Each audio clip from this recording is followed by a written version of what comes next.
Meus queridos, nós passamos essa abertura para dar início a esse tema que nós vamos trabalhar ao longo desse mês de maio, se Deus assim permitir. Esse caso aqui me chamou muita atenção, eu estava vendo na internet esses dias, e eu pensei, eu vou montar um vídeo sobre as irmãs Brown. Vocês viram no final que essas fotos já foram expostas em vários locais, durante 36 anos, uma foto por ano. Na verdade, tudo começou com o marido de uma delas, que é o fotógrafo, ele foi tirar uma foto delas, depois no outro ano, e aí foi, e elas então marcaram. Uma vez por ano nós vamos tirar, sempre na mesma posição, se você ver a sequência. A primeira tinha 15 anos, a mais nova tinha 15 anos, em 1975, e em 2010, foram 36 anos. A mais velha já tinha mais de 60 anos. Mas eu destaquei isso justamente porque nós vamos falar sobre família. Vocês viram que o tempo passa. A moda dos anos 70, meio riponga, né? As roupas mais soltas, né? O cabelo, era tão bonito aquele cabelo, né? Agora não é mais. Né? Muda, né? O que mais que mudou? O estilo, a moda, a roupa, o corte de cabelo. Uma menina de 15 anos, 36 anos depois, quantos anos ela vai ter, né? 36 mais 15 dá 40, 50 anos, gente. A única coisa que ficou nesses 36 anos foi o vínculo da família. Deixa eu perguntar para algum de vocês aqui. Qual a pessoa que mais marcou a tua vida? Deixa eu perguntar aqui para Arlete. A pessoa que mais marcou a sua vida? Meu pai. Se eu brincar aqui, Jairo, a pessoa que mais marcou a sua vida? Sua mãe. Deixa eu ver, Moisés, a pessoa que mais marcou a sua vida? Mãe. Tenho certeza, deixa eu perguntar para cada um de vocês. A pessoa que mais marcou a nossa família foram os nossos pais. A nossa vida, perdão, mais marcou a nossa vida foram os nossos pais. No contexto da família. Isso, meus queridos, é muito, mas muito mais sério do que nós podemos imaginar. Nós somos o que somos hoje por causa da nossa família. Marcou. Nós vamos carregar isso o resto da vida. E nós estamos vivendo realmente um processo difícil dentro do contexto da família. Além dessa pesquisa rápida que a gente fez aqui, a FGV fez há um tempo atrás uma pesquisa para as pessoas, o índice de confiança da população. Bom, as instituições aí, quem confia aqui no Senado, no Poder Judiciário, está cada vez menos, né? Mas eles aplicaram de uma maneira assim bem mais ampla, né? Então, pessoas em geral, os vizinhos, colegas de trabalho, e o índice de confiança ficou mais ou menos assim, 21% falou pessoas, em geral vizinho, colega de trabalho 34%, família 89%. Apesar de todos os problemas que nós enfrentamos dentro do contexto da família, a família ainda é, eu posso dizer, o último, não sei se o único, refúgio do homem. Claro, a igreja, como eu já disse no meio do culto, a igreja é a extensão. Aqui nós somos a família de Deus, o povo de Deus, mas são várias famílias. E a gente sabe de uma verdade que famílias fortes, igreja forte. Famílias fortes, nação forte. Famílias fracas, igreja fraca. Famílias fracas, uma nação fraca. A família foi de fato a primeira instituição que Deus criou. Mas não é novidade para ninguém que a família está sendo um dos últimos refúgios que ainda resta para o homem. Incluo também a família de Deus. Os mais importantes historiadores do passado testemunham os efeitos da desconstrução da família. Vamos olhar para trás o que foi que aconteceu no passado. Esse processo de desconstrução da família. Os grandes impérios entraram em declínio após o declínio da instituição da família. Curioso isso, né? Por exemplo, Políbio, que foi um historiador grego, viveu no ano 200 a.C. aproximadamente, muito respeitado na época, ele dizia assim, nas minhas palavras, no momento que Roma perdeu o conceito de família, começou o declínio do império até a sua queda final. O Império Romano perdeu o conceito de família, então começou um processo de declínio do império até a sua queda final. Outros grandes impérios, Babilônia, ruíram também por causa da família. Começou a viver declínio e até finalmente os impérios também. Por isso a minha pergunta, e é o slogan da nossa série desse mês, a família foi a primeira a ser criada. Será a última a ser destruída? Foi a primeira a ser criada, eu pergunto. E ela será a última a ser destruída? Bom, se ela foi a primeira a ser criada, a primeira que Deus criou, nós sabemos que a família está sendo um dos últimos refúgios que ainda resta para o homem. Que a família vem sofrendo ataques de toda sorte não é novidade para ninguém.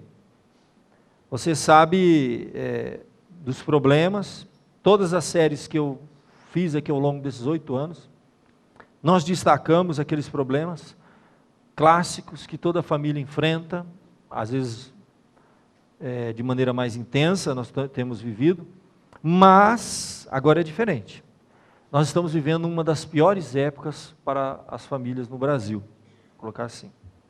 Além do aquilo que é corriqueiro, é chato falar isso, mas está dentro das famílias, problemas que estão destruindo a família, que é o desrespeito, o casamento, divórcio, né? Não preciso nem falar, todo ano, o que eu mais destacava era isso, aumentou 40% o número de divórcios, aumentou, isso aí já não é o maior problema, infelizmente continua, vícios, drogas, violência doméstica, filhos perdidos, casamentos destruídos. Agora uma tentativa de destruir a família formalmente, desconstruir formalmente a estrutura, é uma coisa que no nosso país é inédito. Tá? Nós ainda não vivemos isso.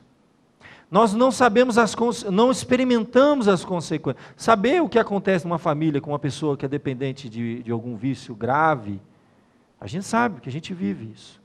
Você tem um vizinho, um parente, você convive com isso. Agora, o que nós estamos vivendo agora é novo. Nós vamos ver as consequências na vida dos nossos filhos. Quando nós estivermos daqui a 35 anos, se Deus permitir, convivendo com os nossos netos, nós vamos ver o processo que as famílias irão viver nas próximas décadas, se tudo caminhar como está caminhando. As propostas, emendas que estão sendo elaboradas, têm claramente esta intenção. Quer ver? Nós não vamos fazer aqui uma análise minuciosa, mas olhe, algumas coisas que você pesquisa em documentos públicos que estão na internet. Você tem, por exemplo, uma proposta de emenda na Constituição, e que está propondo o seguinte, literalmente acabar com o conceito tradicional de família, retirar os termos pai e mãe, retira, dos documentos, retira, acabar com as festas tradicionais das escolas, dia dos pais, dia das mães, para não constranger algum tipo de família alternativa, né? Então, se um grupo tem uma família alternativa, para não constranger naquele dia, não vai ter então dia dos pais, dia das mães, porque vai ficar uma situação constrangedora, a criancinha levar no dia das mães um homem e no dia dos pais uma mulher. Então vamos tirar. A partir dos 14 anos, proposta, os adolescentes já disporão, na verdade, de cirurgia de mudança de sexo custeada pelo SUS. E outras coisas mais, como cotas para homossexuais e coisas desse tipo. O documento é longo aqui, eu não vou ler cada artigo, cada detalhe, isso aqui é só uma observação rápida. Nós estamos trabalhando domingo pela manhã de uma maneira mais assim explícita, tá? E eu desafio você, pai e mãe, entender melhor o que está acontecendo no mundo e se preparar, tá? Para lidar com os seus filhos. Nós estamos trabalhando de uma maneira mais explícita, o que a Bíblia fala sobre esse tema, combatendo todo e qualquer, repito, tipo de preconceito. No contexto presbiteriano eu nunca vivi, pode haver, pelo contrário. Contei experiências aqui marcantes. Quando eu era recém-convertido, eu frequentava a casa do reverendo Davi Azevedo. O reverendo Davi Azevedo tinha mais de 90 anos na época, morava ali na rua Tiradentes. Ele veio lá de Santa Catarina, nasceu numa ilha de Ganchos, filho de pescador, pastor, 40, 50 anos de pastorado, de ministério, uma vida extraordinária. Uma vida extraordinária. Um homem muito antigo. Poderíamos até compreender se houvesse nele alguns bloqueios, algumas barreiras, né, de lidar com essas tendências modernas, né, vamos dizer assim. Eu me lembro que na casa dele frequentava um cabeleireiro muito conhecido aqui na cidade, declaradamente homossexual, que cortava o cabelo dele, da esposa, com muito respeito, tomava café na mesa, eles oravam por ele, tratavam com muito respeito. Eu me lembro que quando o reverendo Davi faleceu, ele estava no enterro, bem do lado, estávamos com o caixão lá na igreja de Presbiteriana em Filadélfia, e o cabeleireiro dele não saiu ali do lado, né? Abraçou toda a família, uma pessoa muito querida. E eu me lembro que a esposa da dona Dilza Azevedo, alguém aqui deve, a maioria aqui eu acho que conhece, ela já a idade avançada, logo em seguida também já descobriu que estava muito enferma, uma doença irreversível. Venderam tudo aqui, a casa, e foram morar com os filhos em São Paulo, fazer o tratamento, quimioterapia e tudo mais.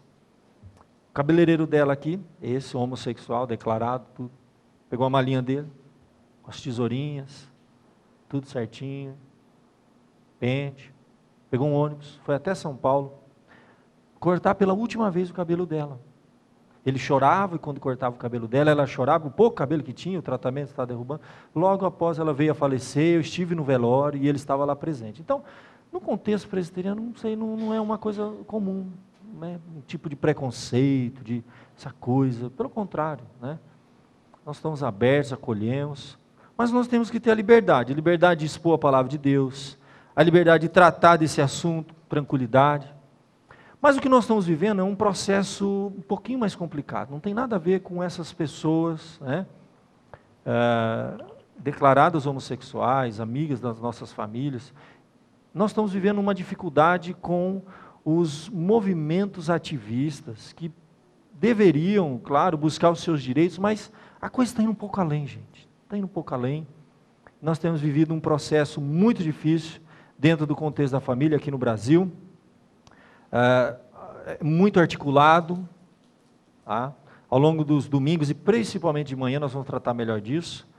Existe um livro, After the Ball, Depois do Baile, escrito por Marshall Kirk, Hunter Madsen, estudiosos de Harvard, que o primeiro era pesquisador de neuropsiquiatria e o segundo perito em táticas de persuasão pública e estratégias sociais de mercado.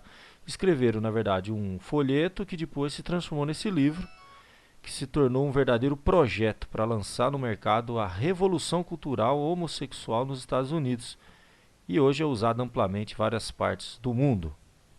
Esse livro aí está sendo seguido à risca a estratégia, minando através da mídia, os meios de comunicação, desconstruindo os valores da família, ridicularizando os valores da família, através das leis, fazendo mudanças. Esse livro foi escrito por 2 homossexuais e várias regiões do mundo. Ele está sendo usado como uma Bíblia. Está sendo aplicado aqui no Brasil, literalmente. O que nós estamos vendo aqui não é por acaso, não é coisa da nossa época. É tudo pensado, planejado, estratégico. E tem consequências. Nós temos que ter a liberdade de falar sobre isso. Amar as pessoas, mas reprovar algumas práticas que, segundo a palavra de Deus, segundo os valores de um país, gente. Nós não estamos falando aqui de religião. Nós poderíamos falar aqui sobre os valores, o que mantém uma nação em pé. Grandes impérios ruíram quando essas bases fundamentais da família foram destruídas. A família, então, é o último refúgio. E ele está prestes a sucumbir. Prestes a sucumbir. Tá? Eu não vou entrar em mais detalhes de outras coisas que não convém aqui. Venha domingo de manhã que você vai acompanhar o que está acontecendo. Nós vamos ver na palavra de Deus uma situação muito interessante, em que muitas famílias foram, ao mesmo tempo, atacadas, sofreram de uma maneira terrível, o impacto que isso trouxe, e como eles procuraram uma saída. Então eu vou pedir para você abrir lá em 1 Samuel, capítulo de número 30. A família, o último refúgio. A família, o último refúgio. 1 Samuel, capítulo de número 30.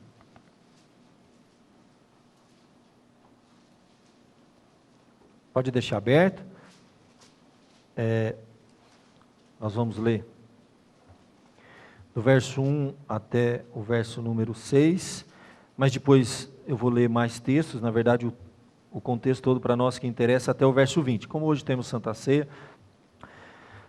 Sucedeu, pois, que chegando Davi e os seus homens, ao terceiro dia, a Ziclague, já os amalequitas tinham dado com ímpeto contra o sul, Ziclague, e a esta ferido e queimado.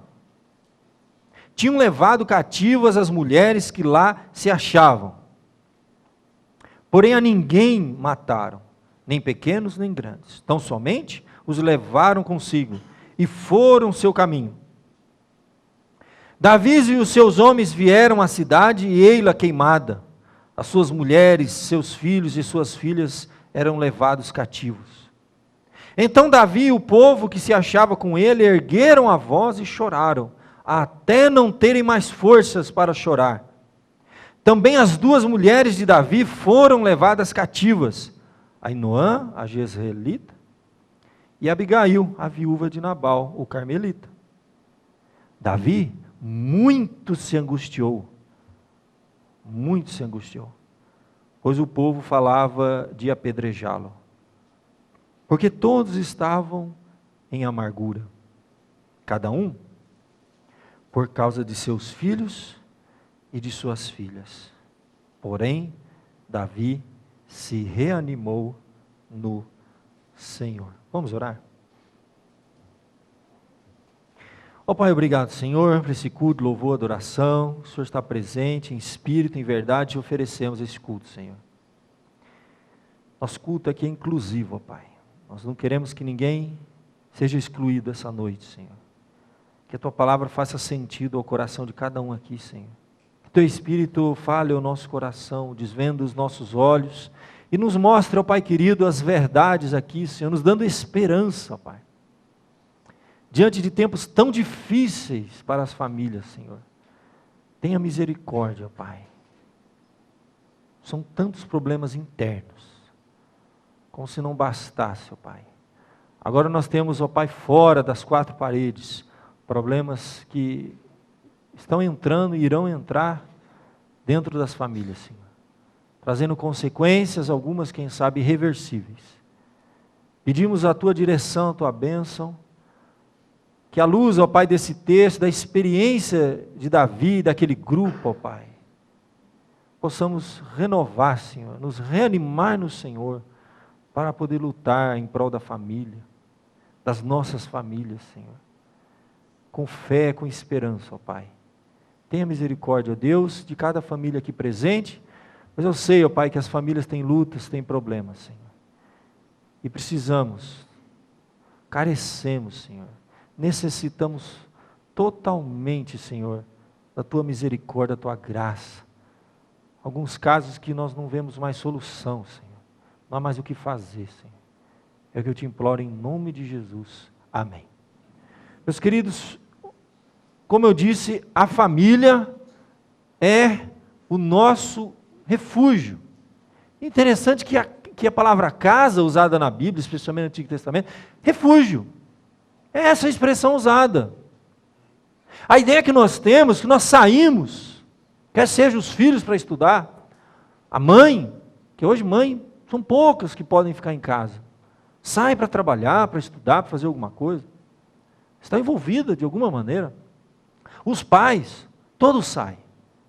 Eles enfrentam problemas, passam por perigos. Nós saímos de casa, não sabemos se vamos voltar. Nós nunca imaginamos os problemas que nós vamos enfrentar no trabalho, na escola, na rua. Alguns chegam tarde, trabalham o dia inteiro, estudam à noite, chegam em casa 11 horas, meia-noite. Alguns adolescentes, se não fazem isso, vão começar a fazer em breve. Está sempre sujeito a muitos perigos. Coisas ruins, pessoas que nós não confiamos, que convivem conosco mais tempo do que nós convivemos com a nossa família, dentro do nosso trabalho. Não é verdade? Você fica 8 horas com uma pessoa que você não confia. Você sabe que a qualquer momento, se ele tiver oportunidade, ele não vai pensar 2 vezes. Ele vai passar rasteiro em você, ele vai tentar te derrubar. Coisas desse tipo que nós enfrentamos. O nosso lar se torna um refúgio. Um lugar em que nós queremos voltar. Nós não vemos a hora. Não é assim? Nós não vemos a hora de terminar o expediente, de bater o cartão, quem bate cartão, de fechar a loja, um dia cansado, estressante, com um monte de problema. Você quer chegar na sua casa, cada um tem um ritual.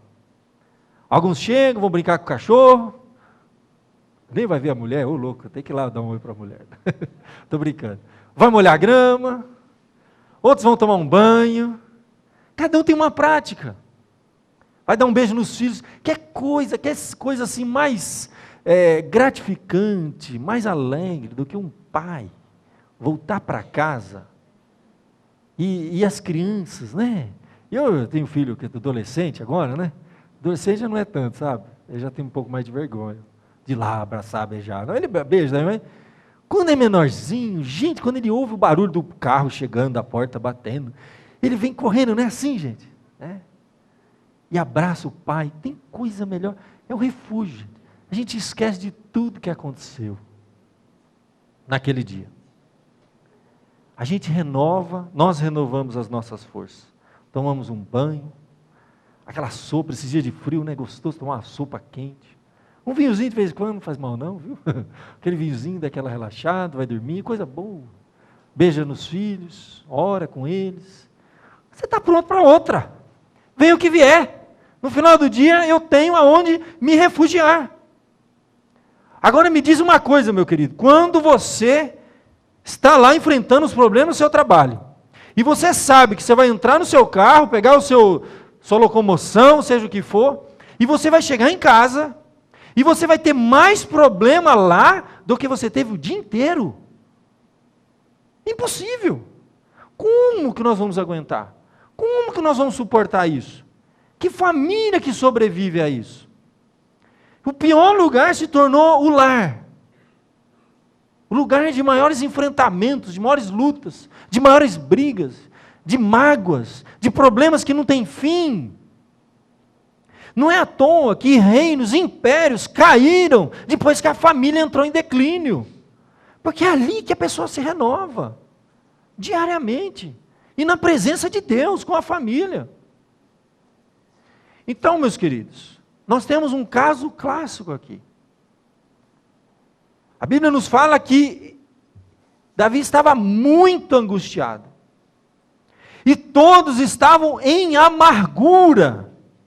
Cada um por causa de seus filhos e de suas filhas, e de suas esposas, da sua família. Tem coisa, está aí, ó, gente. Coisa mais difícil é viver uma vida de amargura, porque não há paz em casa. Porque a nossa casa deixou de ser um local de descanso, de refúgio, de renovação. Mas pensar na família é algo que traz angústia, muitas amarguras. Aqui, meus queridos, eles estavam vivendo essa experiência. E eu creio que é a experiência de muitos de nós. Às vezes não continuamente, às vezes durante um período nós enfrentamos problema. E todos têm. Não tem nenhuma família aqui que não tenha enfrentado problema. Se o cara dizer que nunca enfrentou problema, então ele está tão cego, que quando vier à tona, aí não tem mais jeito. Porque se nós formos resolver e tratar, nós vamos enfrentar problema. Em todas as esferas no contexto da família. A primeira coisa que a Bíblia aqui registra é a destruição. A A Bíblia diz lá no verso número 3, que Davi e os seus homens vieram à cidade, e ela queimada, as mulheres, os filhos, as filhas, todos cativos. A Bíblia nos fala no início, verso 1, que ao terceiro dia, eles saíram para ganhar a vida e esqueceram de deixar retaguarda lá em casa. Literalmente no caso, foram invadidos de fato. Pessoas más, os amalequitas, não é gente ruim. Gente ruim. Se você vê aqui, lá mais para frente um pouquinho, eles irão encontrar, depois que eles vão atrás das famílias, alguém que foi largado no meio do caminho. Era alguém que não tinha benefício nenhum mais para os amalequitas, eles largaram lá no meio do caminho. Doente, com fome, quase morrendo. Davi acolheu essa pessoa, tratou essa pessoa, e essa pessoa ajudou eles a encontrar onde que o bando tinha levado. Eram pessoas complicadas. Levaram as esposas, os filhos.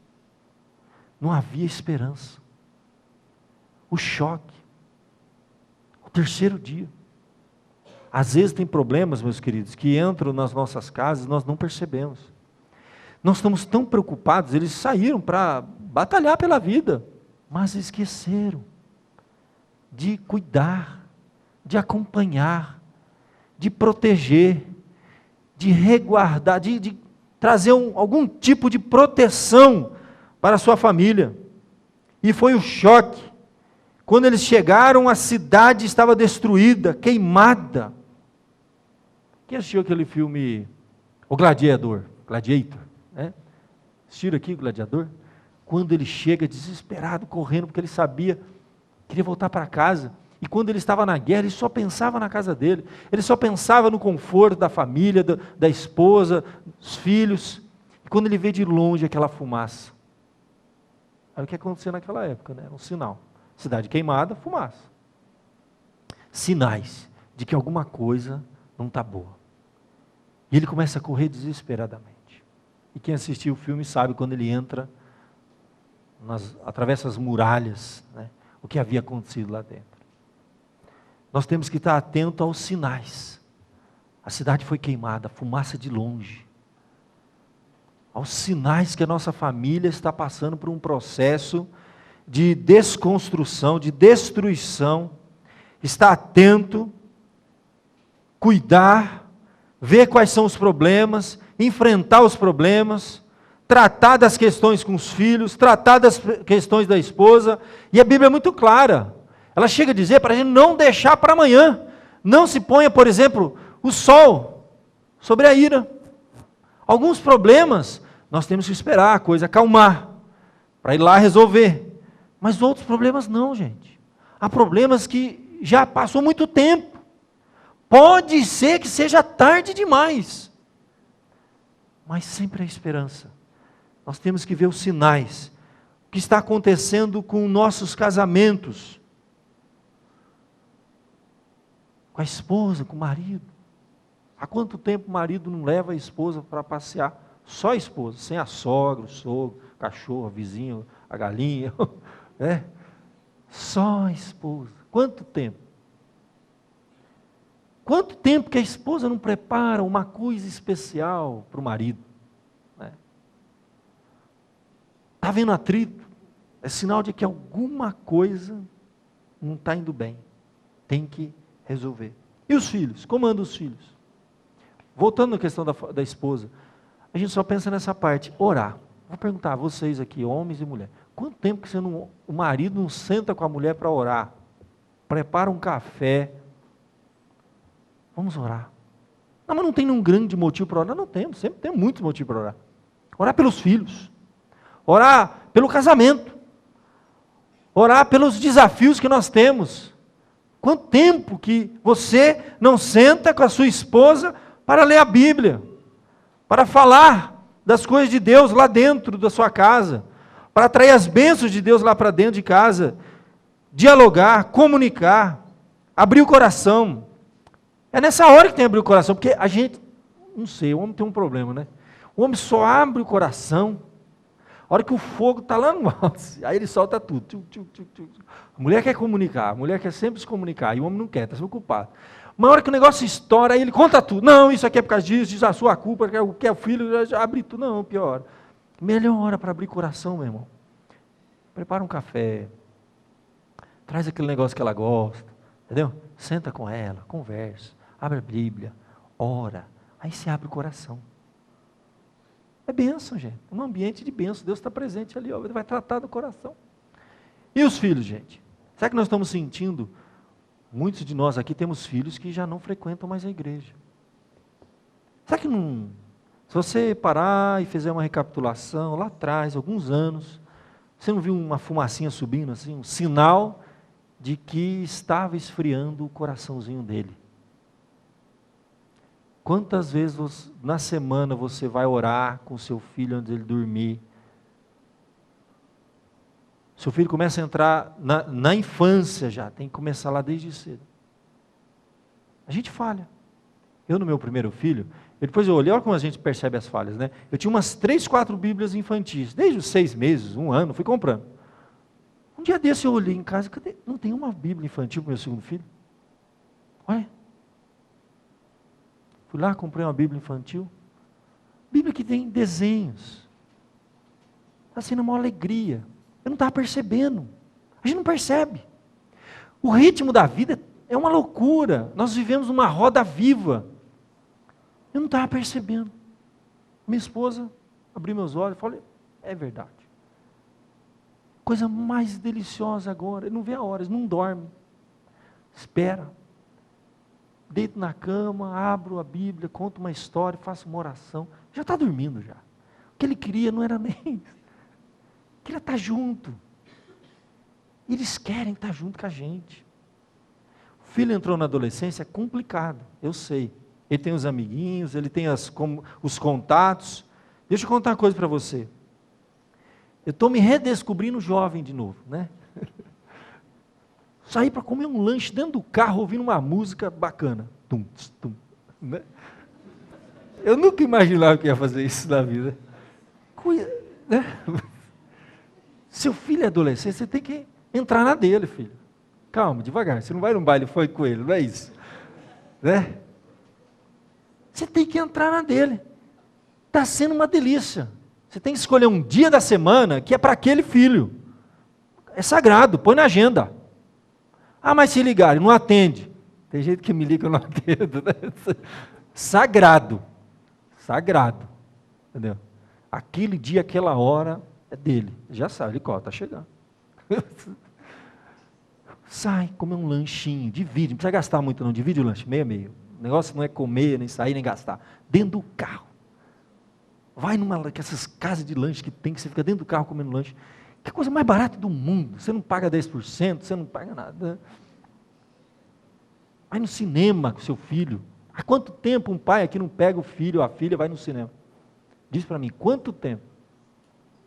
Cinema, você pega assim no sabadão, matinê, baratinho, vai lá. Pega um filme legal. Às vezes eu vejo uns filmes que... Ai, foi a minha época de ver Stallone, Schwarzenegger, entendeu? Foi a minha época, eu confesso. Mas eu me imponho por uma causa maior. E a família toda, gente, a família toda. Eu já contei isso aqui em trabalhos pela manhã, eu não sou um exemplo perfeito não, gente. Pelo amor de Deus. Sou o exemplo mais imperfeito que tem, falho que você não... E ó, abre o jogo, viu? Porque o filho sabe quando você falhou. Abre o jogo que é melhor. Uma prática para você propor para a sua família. Escolher um dia da semana que dê, pode ser um sábado à noite, pode ser um sábado de manhã, um café com graça. Compra um pouquinho, gasta um pouquinho, filho, a gente gasta tanta coisa, um bolo, um suco, um refresco, gasta um pouquinho, compra alguma coisinha mais legal para o filho, para comer, põe na mesa, nós vamos passar 1 hora aqui, conversando, mas ó, desliga celular, internet, é a coisa mais difícil do mundo para mim fazer, mas desliga tudo, TV, tudo, abre a Bíblia, põe na mesa, com a família toda, café com graça, compartilha, pergunta o que aconteceu na escola aquela semana, Você vai se surpreender, filho. Pode ser que a coisa já esteja muito além da que a gente imagina. Porque o que eu fazia com 20, a molecada faz com 15. O que eu fazia com 15, eles fazem com 10. O que eu fazia com 10, eles fazem com 5. Se vier domingo de manhã, você vai ver algumas coisas que eu vou passar aqui que vai te chocar. Você vai ver coisas que você fala, meu Deus, será que isso está acontecendo com meus filhos nas escolas? É muito mais sério do que a gente imagina, gente. Destruição da família. Quando eles viram, já tinha ido as mulheres, já tinha ido os filhos. Porque vai chegar numa hora, meu querido, não dá mais tempo. Segunda coisa que eu vejo aqui nesse texto, a frustração que vem quando a gente deixa passar aquelas oportunidades preciosas. A Bíblia diz que Davi e o povo que se achava com ele ergueram a voz e choraram até não terem mais forças para chorar. Há situações tão frustrantes na família que nós não vemos mais solução, e eu digo que o chorar aqui não é uma coisa negativa. Eu vejo que o chorar aqui é uma coisa positiva. Porque quem sabe está faltando para muitos de nós olhar a situação, encarar os problemas que nós temos e chorar. Mas foi um choro, gente, sabe aquele profundo, lá do fundo da alma, até não terem mais forças para chorar. Um choro desesperador. Um choro de angústia. Choraram por quê? Pelos filhos. Isso é um bom motivo para a gente chorar. Tem pai aqui que vai chorar se bater o carro. Se tiver problema na conta, no banco, na empresa, aí chora, né? Filho, chorar pelos filhos. Eu acho que essa frustração deve nos levar a isso. Esse choro aqui é um choro positivo. É um choro que nos leva a colocar diante de Deus, erguerem a voz e colocar diante do Senhor as nossas causas, o que está acontecendo. E choraram até não terem mais força. Quem sabe alguns aqui estão enfrentando problemas tão sérios dentro da família, que já choraram e já não tem mais forças para chorar. Por isso que pararam de chorar. Não tem mais o que fazer. E nessas horas tão difíceis, porque aqui, meu querido, se você continuar a leitura, olha, virou um caos, porque quando esses problemas invadem a nossa casa, começa a haver um atrito entre eles, olha que coisa interessante, de um querer culpar o outro. Parece que isso nunca acontece com a gente, né? A Bíblia nos fala, olha que coisa interessante, diz aqui, olha, no verso número 6, que Davi muito se angustiou, porque o povo já falava em apedrejá-lo, porque todos estavam em amargura, problemas dentro de casa, a amargura começa a crescer, e já começa um querer culpar o outro, foi tua culpa, por isso que o nosso filho está onde está, por isso que o nosso casamento está onde está, por isso que a nossa família está onde está. É uma tendência que nós temos, em vez de canalizar nossa energia para resolver o problema, é realmente, muitas vezes, atacar o outro, e aí acaba de vez. A frustração levou eles a chorarem. E temos muitos textos na Bíblia que nos convidam a chorar. Tem hora que é hora para chorar. A Bíblia não fala que há tempo para todas as coisas? Há tempo para guerra e para paz. Há tempo para rir e há tempo para chorar. Tem um tempo na nossa vida que nós temos que saber, é hora de chorar. O choro aqui na Bíblia é o lamento. E a Bíblia fala, lamentai e chorai. Senti as vossas misérias. Conversa o vosso riso em pranto, o vosso gozo em tristeza. Humilhai-vos debaixo da potente mão de Deus, que Ele vos exaltará. Mas é o tempo de chorar. Eu já me vi em situações que eu não tinha que fazer, não, eu tinha que chorar. Colocar diante do Senhor e lamentar. Aonde eu errei, pedir perdão, corrigir, acertar. Porque finalmente, meus queridos, depois da destruição, a frustração, a gente não tem mais forças, acabou? Agora é a hora de Deus, porque o extremo do homem é o momento de Deus, né? A Bíblia nos fala que eles estavam então muito angustiados, Davi estava angustiado, o povo falava em apedrejá-lo, cada um amargurado por causa dos seus filhos e por causa das suas filhas, como eu disse. Porém, esse finalzinho é que salva. Davi se reanimou no Senhor. Deixa eu contar uma coisa para você. Eu não sei em que estágio que está os problemas que você enfrenta. Eu não sei se você começou a ver sinais, dá tempo. Eu não sei se já foi. O casamento, os filhos. Você está agora chorando, começando a chorar. Ou quem sabe já chorou tudo que você tinha para chorar. Você não tem mais forças. Agora você só vê a briga, culpa, um querendo culpar o outro. Muitas vezes amargura sobre amargura. E essas amarguras, elas têm razões, né? Eles defendem a sua amargura por causa disso, cada um por causa da sua filha. Era um momento de caos, de total desesperança, não havia possibilidade humana, perspectiva, todas as forças se esgotaram. E a Bíblia diz então que Davi se reanimou. Não porque ele era um guerreiro, porque era forte, porque era um homem habilidoso, ele se reanimou no Senhor. A sua angústia e o seu desespero o levou a buscar o Senhor. E ele encontrou ânimo. Eu não vou deixar a coisa ficar como está. E o nosso desejo aqui é esse, meu querido. Eu não sei em que situação que você se encontra. A Bíblia nos fala que ele se reanimou no Senhor. Sempre há esperança com o Senhor. Ele pode mudar o coração de qualquer pessoa. Se ele pode mudar o coração de alguém que é um coração de pedra, que não conhece nada do Senhor, ele pode restaurar aquilo que outrora estava aberto para Deus, estava buscando a Deus e hoje está distante. Um casamento que está frio, é uma pedra de gelo. Eu creio sim que Deus pode agir e operar.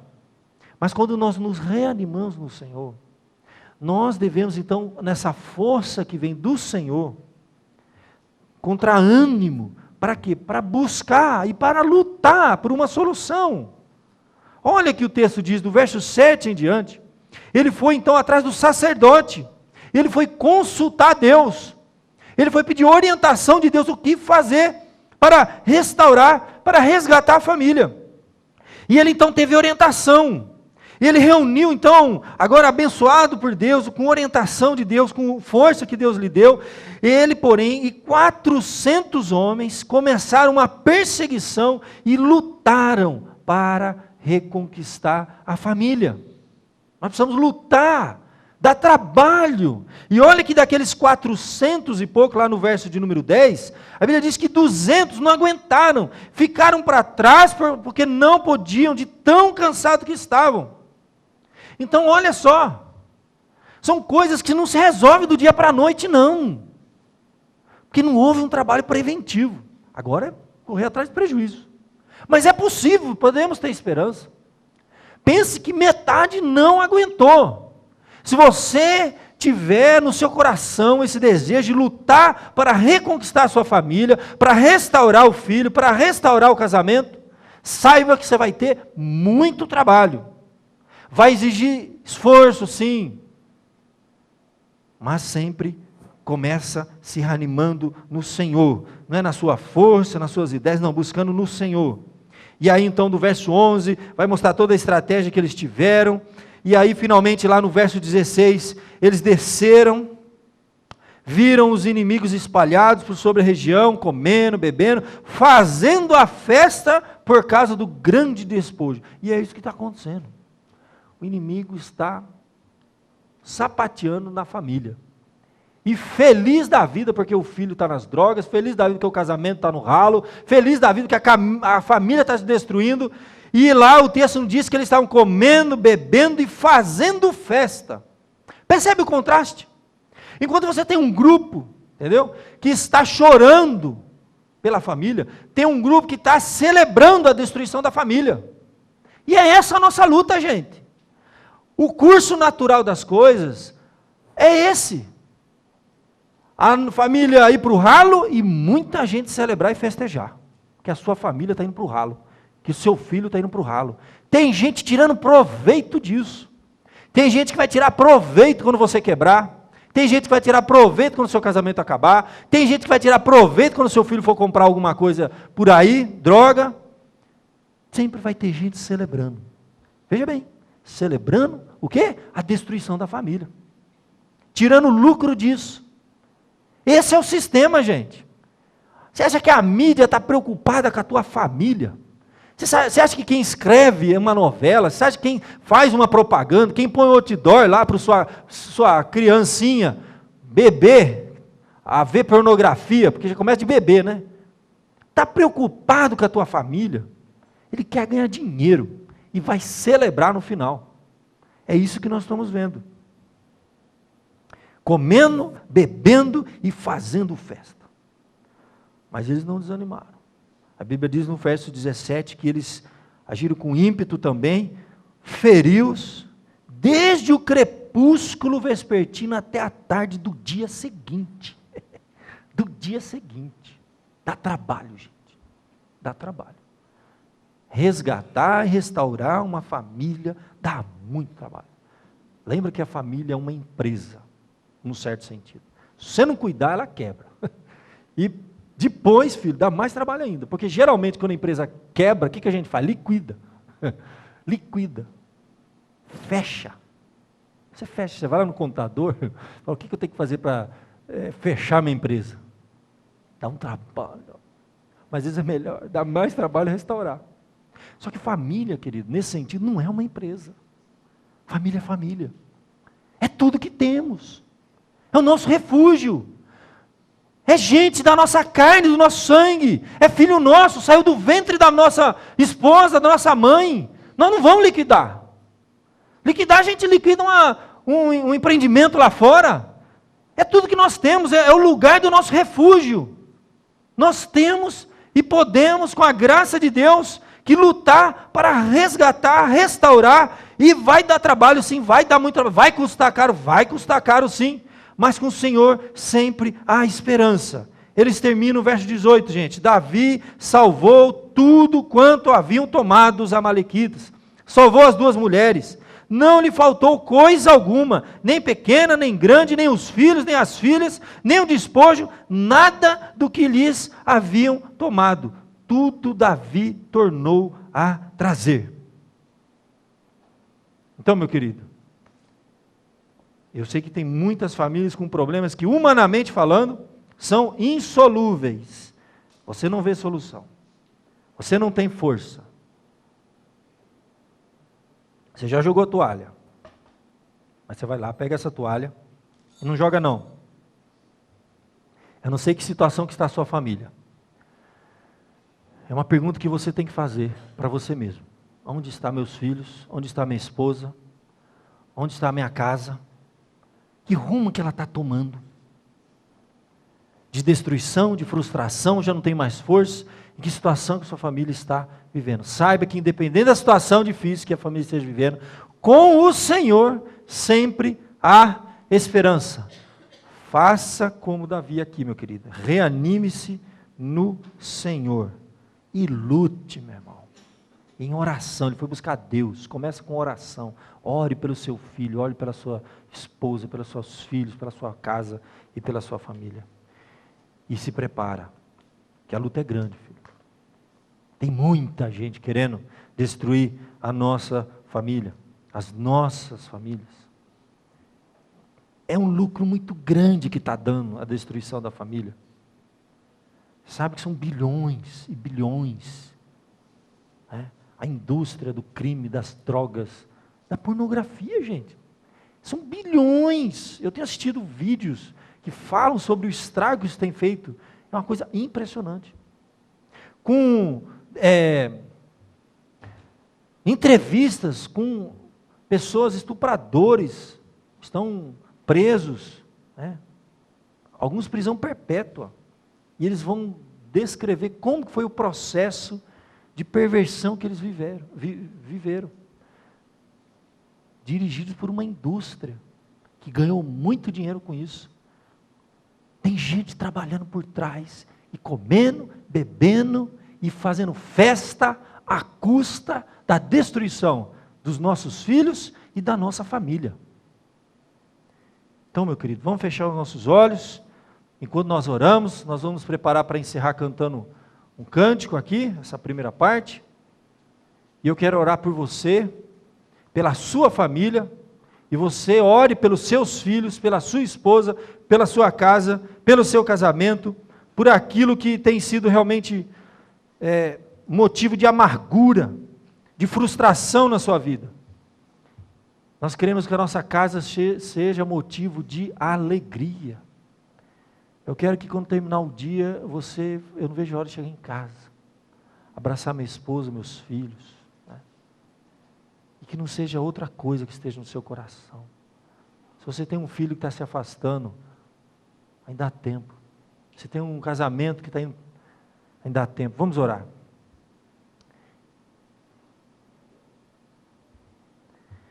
Ó Pai querido, nós estamos na Tua presença, Senhor, sabendo que o Senhor cuida de nós, o Senhor conhece, Senhor, as nossas necessidades, o Senhor conhece as nossas famílias, e o Senhor conhece o nosso inimigo, os nossos inimigos, Senhor.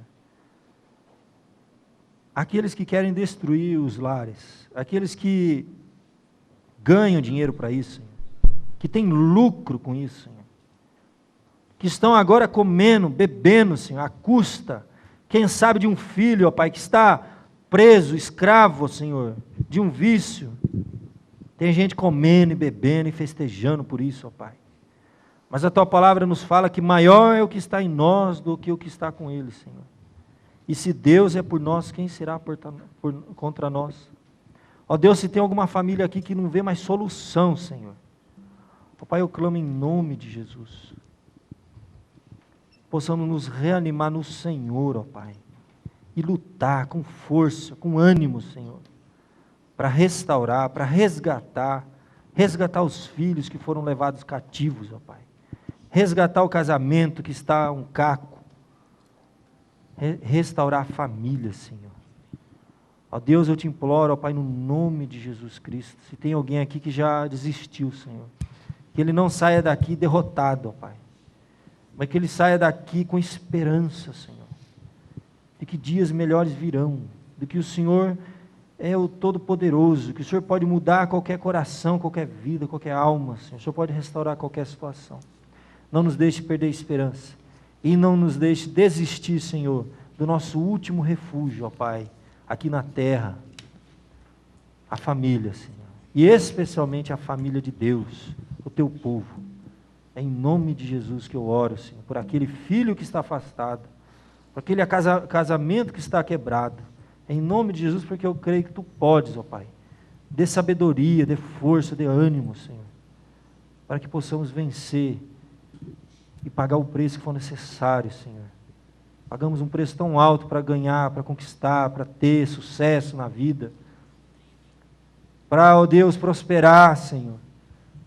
E não vamos pagar um preço alto para preservar o bem maior que nós temos aqui na terra, Senhor, que é a nossa família. Ajuda-nos, ó Pai, tenha misericórdia de nós. É o que eu te peço em nome de Jesus. Amém, Senhor.